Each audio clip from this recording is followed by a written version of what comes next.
On a cold, moonless night, the cries of a child echoed through the palace of Queen Ajok, the ruler of Ogidigbo.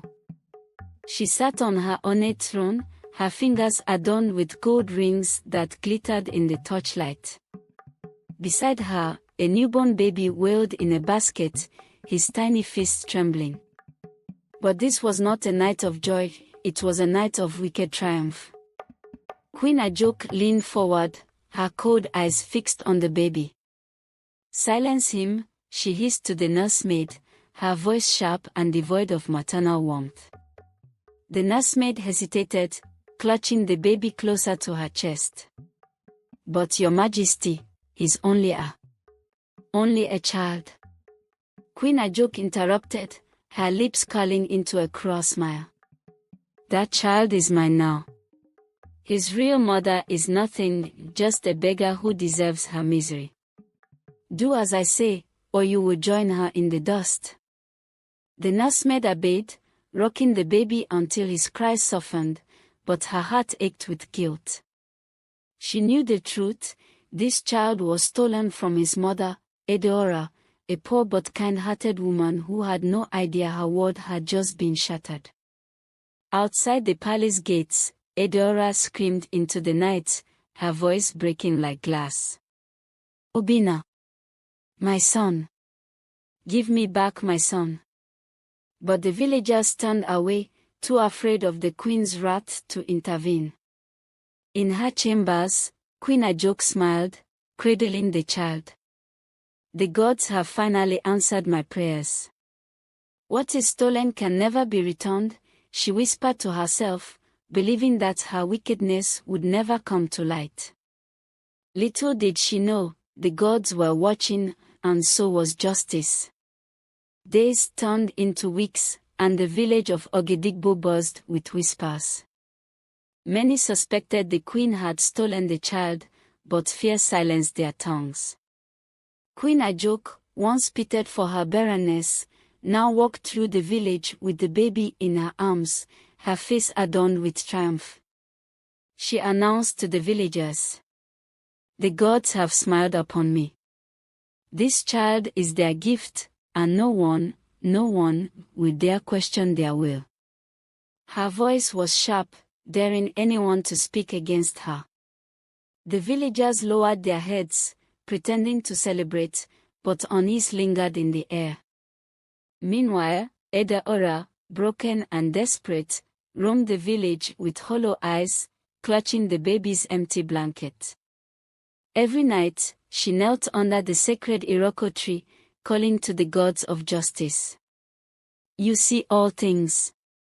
If I am not worthy of my child, then take my life. But if my son was stolen, let the truth burn through this darkness." The Iroko tree stood silent, but her cries reached the ears of Ischima, the blind seer. The blind seer's warning.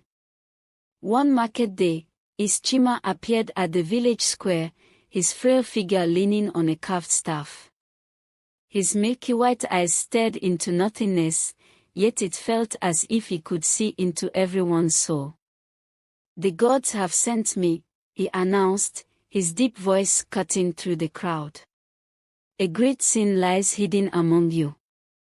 A child has been stolen, and until justice is done, Ogidigbo will know no peace." The crowd gasped, murmuring nervously. The queen, seated on her elevated throne overlooking the square, narrowed her eyes. "Old man," she sneered, "are you accusing your queen of wrongdoing? Speak carefully, or you may not live to see another dawn." Ischima smiled faintly, undeterred. "The truth does not fear death, Your Majesty. The gods will reveal what you have hidden." With that, he left, his staff tapping rhythmically against the ground. The queen's heart raced for the first time in years, but her pride silenced her fear. The curse begins.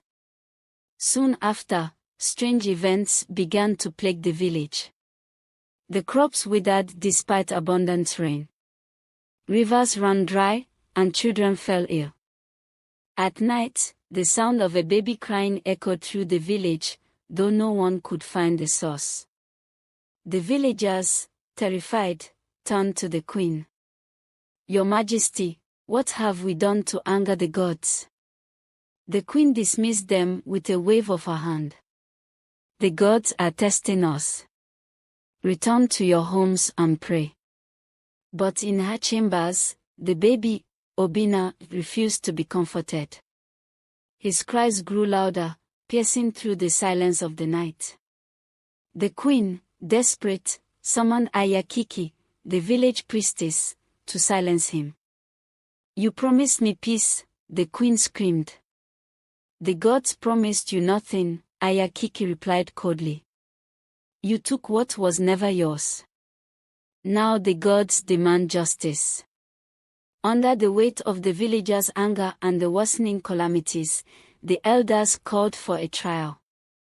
The blind seer stood at the center of the village square, flanked by the queen and Edeora. Obina, now 5 years old, sat silently in the crowd, his eyes wide with confusion. Ischima raised his staff. "The gods have decreed a test. Blood speaks louder than lies. We shall prick the fingers of both women, Edeora and the queen. The child's true mother will be revealed." The queen's face paled, but she had no choice. The villagers demanded justice. Edeora stepped forward first. As the seer pricked her finger, a single drop of blood fell to the earth. Obina's head snapped up, his eyes filling with recognition. "Mama," he cried, running to her and clinging to her legs. The villagers gasped, and tears streamed down Edeora's face as she embraced her son. The queen's knees buckled as she tried to speak, but the seer silenced her with a glare. "You stole what was sacred, and now you shall pay the price," Ischima declared. The villagers turned against Queen Ajok. The elders decreed her punishment. She was to be exiled, stripped of her title and wealth. As the guards dragged her from the square, she screamed, "I only wanted to be a mother. I only wanted what was mine." Ischima responded with finality. "Motherhood is not stolen, it is a gift. You chose wickedness, and now you face the gods' wrath." Ayakiki, too, was cast out, her reputation in ruins. Edeora and Obina returned to their humble home, their bond unshaken by the years apart. The village, chastened by the gods' anger, vowed never to repeat its mistakes. Under the same Iroko tree where she once wept, Edeora gave thanks to the gods, her son playing by her side.